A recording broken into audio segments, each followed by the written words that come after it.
Vamos a iniciar un análisis en esta situación en el cual vamos a considerar,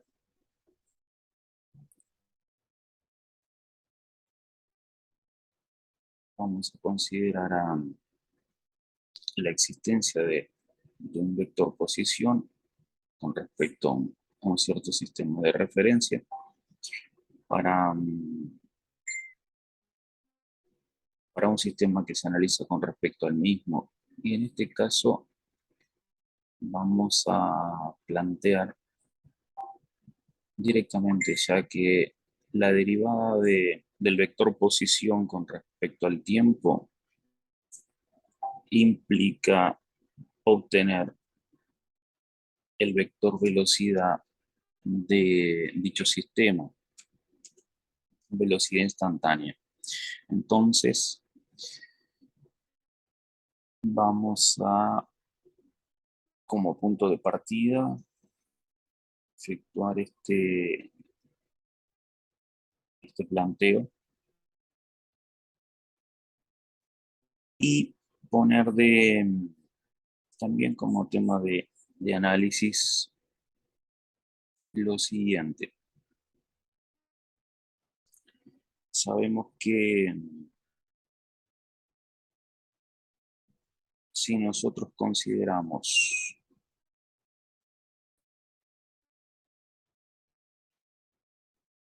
una magnitud física que involucra a la velocidad de un sistema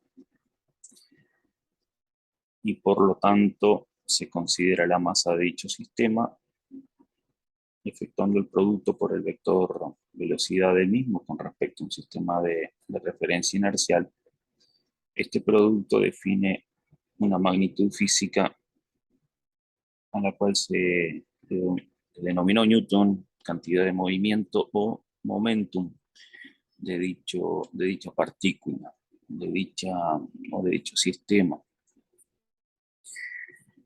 podríamos decir de dicha masa en ese caso. Ahora bien, ¿qué sucede? Sucede que podemos ir a haciendo algunas representaciones, ¿no? La típica y clásica que uno puede trazar es decir, bueno, se tiene una masa m con una cierta velocidad v y por lo tanto el producto de la masa por la velocidad va a definir,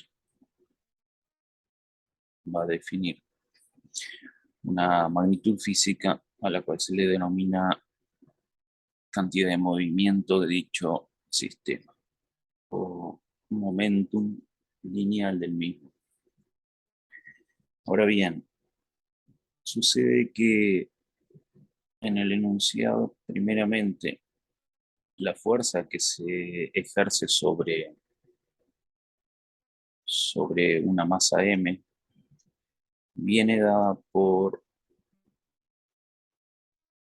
la razón de cambio, viene dada por la derivada de la cantidad de movimiento con respecto al tiempo.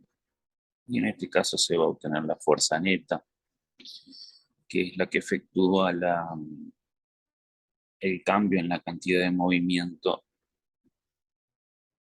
involucrando el antes y el después de aplicada dicha fuerza neta sobre el sistema.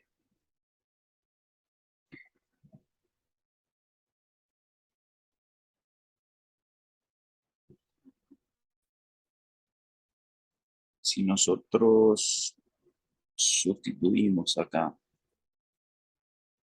o también dicho reemplazamos, nos va a quedar que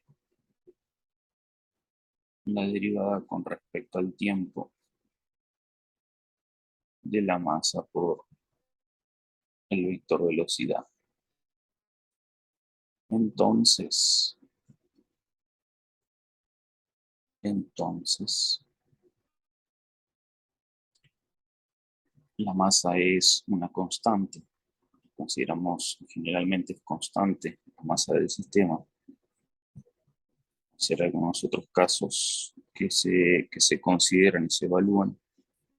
En este caso es constante, por lo cual nosotros vamos a plantear que la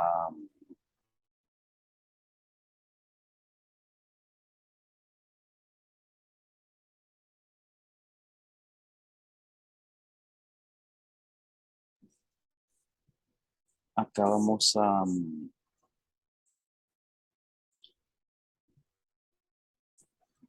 pasar como corresponde, ¿no? Multiplicando el diferencial t al vector fuerza, y esto queda masa por la derivada de la velocidad. En este caso se deja y queda ordenada la ecuación con un término a la izquierda y con un término a la derecha. Vamos a después trabajar el término de la izquierda, el cual termina permitiendo la definición de otro nuevo vector, que es el vector impulso.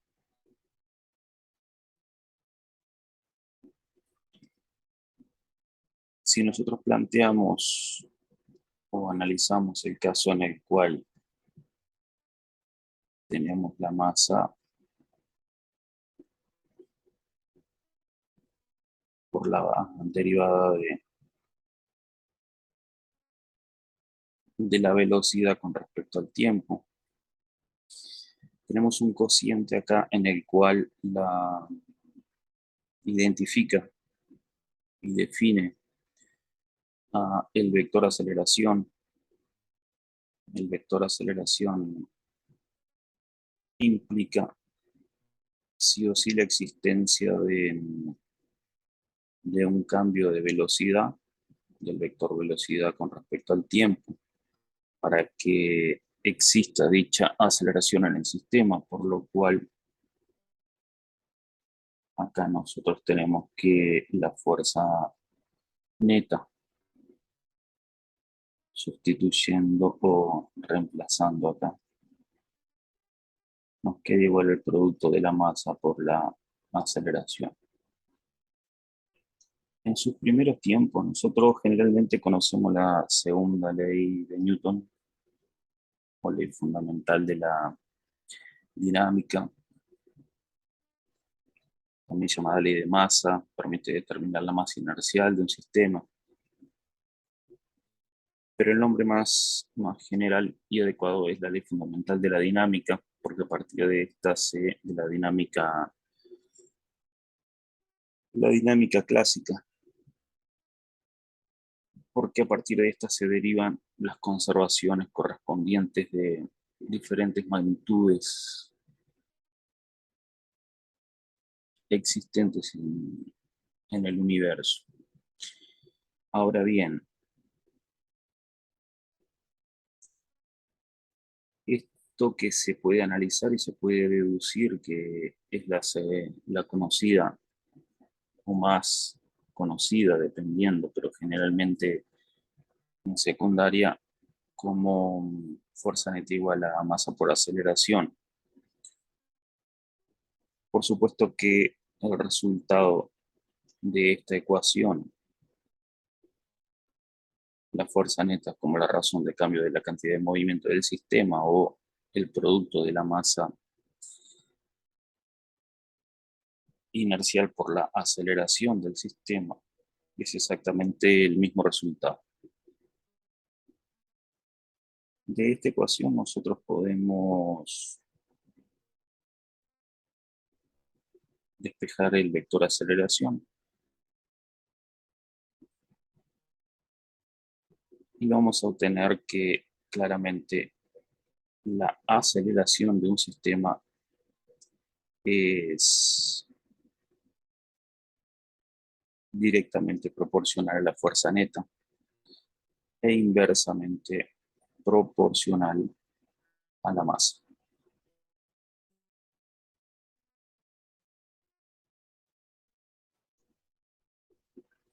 Vamos a efectuar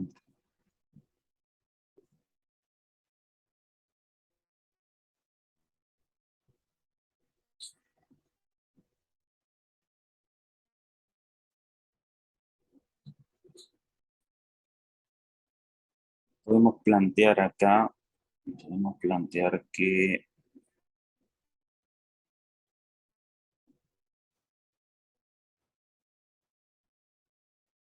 efectuando la derivada del vector posición, efectuando la derivada del vector posición con respecto al tiempo, trabajando con la función que determina el mismo, nos permite obtener la velocidad instantánea. Tenemos también que una razón de cambio del vector velocidad nos permite la identificación y obtener el vector aceleración en dicho instante considerado. Por lo cual acá estamos derivando una vez dicha función del vector r y nuevamente derivando otra vez para obtener el vector aceleración, por lo cual la aceleración es la derivada segunda del vector posición con respecto al tiempo. Entonces ahí trabajando con las funciones podemos efectuar la primera derivada, obtener la velocidad, la segunda derivada segunda, la aceleración, y también llegar a expresar esta ecuación final, que digamos es un resumen, por expresarlo de alguna forma. Podemos acá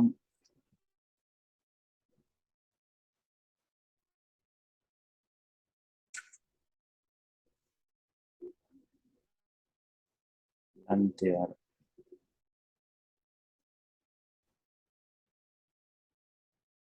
plantear que a nivel un poco más digámoslo así, un poco más práctico, la fuerza neta viene dada por, si tomamos dos puntos de análisis del movimiento de un sistema y determinamos la cantidad de movimiento, identificamos y determinamos la cantidad de movimiento en un punto y en otro, podemos decir, bueno, la variación en la cantidad de movimiento con respecto al tiempo, o sea que ponemos un delta, tomamos un intervalo de tiempo, o sea, que no tienda a cero, que sea un intervalo de, del tiempo que corresponda, ya de varios segundos, y podemos plantear que la fuerza neta multiplicada por dicho intervalo de tiempo es igual a la variación en la cantidad de movimiento de dicho sistema. Por lo cual, la fuerza neta, si nosotros sabemos que el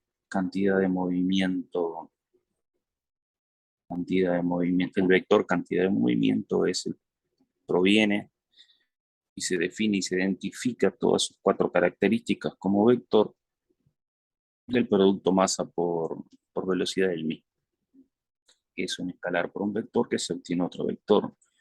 Por lo cual, si tenemos una variación acá, sabemos que la variación es la magnitud correspondiente, en este caso, cantidad de movimiento final, menos la magnitud inicial. Acá tenemos una resta de vectores. Si nosotros analizamos el producto de fuerza por tiempo, este producto, fuerza neta por tiempo, este producto define lo que se conoce como impulso, cuya unidad es Newton segundos. Entonces nos queda que el impulso es igual a la variación en la cantidad de movimiento del sistema.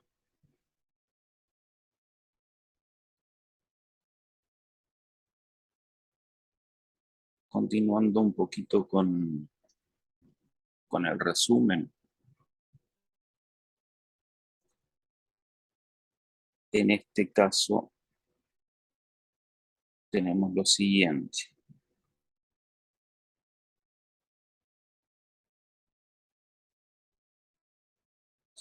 Podemos plantear así: impulso neto es la cantidad de movimiento final menos el vector cantidad de movimiento inicial. Y resulta que cuando analizamos el término de la derecha es una resta de vectores, por lo cual si en nuestro sistema, trasladando los vectores y uniendo los puntos de aplicación, tenemos que este es el vector cantidad de momento inicial, este es el vector cantidad de movimiento final de dicho sistema.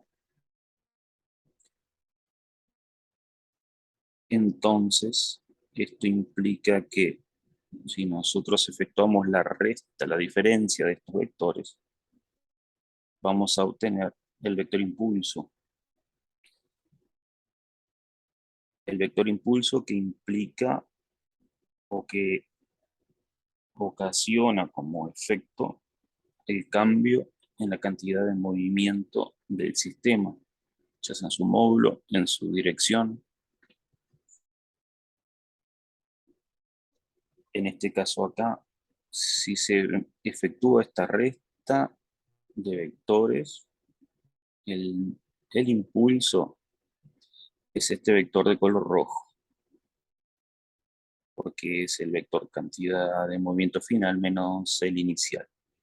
También, desde un punto de vista más práctico y que generalmente se utiliza mucho, es trazar o organizar la ecuación así: cantidad de movimiento final más el opuesto de la cantidad de movimiento inicial. ¿Qué implica?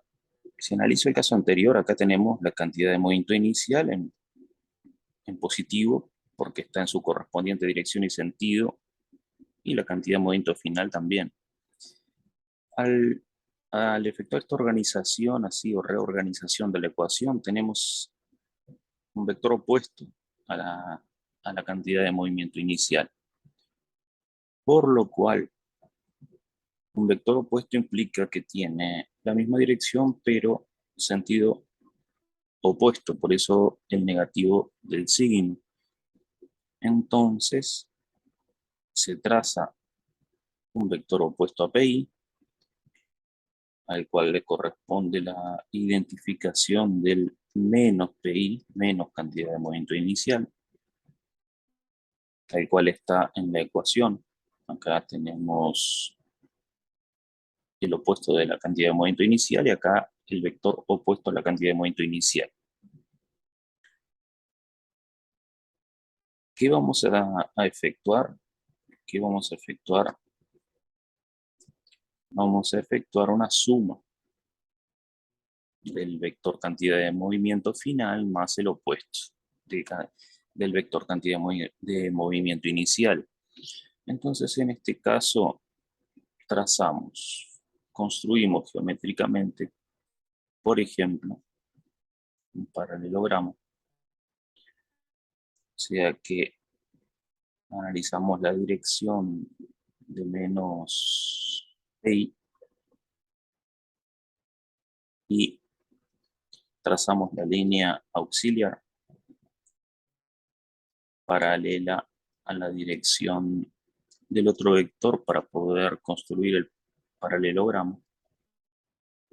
Después tomamos esta dirección del vector cantidad de momento final, que está oblicua, formando un cierto grado alfa en sentido antihorario, y también trazamos una paralela a la misma. Sucede que si nosotros sumamos el vector cantidad de movimiento final más el opuesto del vector cantidad de movimiento inicial, tal cual quedó estructurada esta ecuación, el, el vector suma, que nos va a dar el impulso neto, es el vector que parte del origen del punto de aplicación, de la superposición del punto de aplicación de ambos vectores, a la intersección de las líneas auxiliares. Queda claramente identificado que este es el vector impulso neto y que este también es el vector impulso neto. No es necesario efectuar los dos métodos. Puedo hacer una resta, una diferencia directamente como estaba en el primer caso, o puedo hacer la suma del opuesto. Lo planteo acá porque claramente es tan válido una situación como la otra. Vamos terminando por acá y ahora continuamos con este desarrollo.